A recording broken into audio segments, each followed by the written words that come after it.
Okay, so I have a Whirlpool side-by-side refrigerator and the ice dispenser is not working. It's making ice just fine, but look down here, you'll see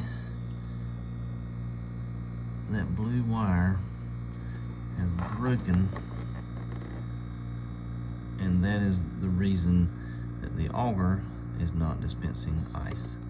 So I'm going to take off